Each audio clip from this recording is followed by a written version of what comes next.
দোস্ত, কি ব্যাপার? আমরা চা দোকানে যাওয়ার কথা। চুপ থাকবি, চুপ থাক। এই যে কি কিছু খুঁজতেছ? আরে চুপ থাক না।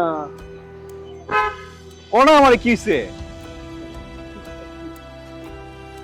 তুই কিছু খুঁজতেছস? তুই চুপ থাকবি, তুই যেটা কর সেটা কর। পারস তো খালি ব্যাটকাইতে, ব্যাটকা আর এখন খালি ব্যাটকা।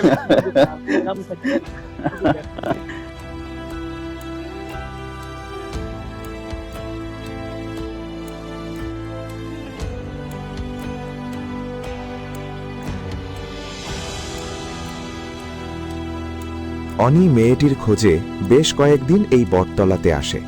অনির বন্ধু দীপ্ত বিষয়টি বুঝতে পারে না, আর অনিও দীপ্তকে বুঝতে দেয় না। কেন বুঝতে দেয় না তা অনি নিজেই জানে না। অনি আজও মেয়েটির দেখা পেল না।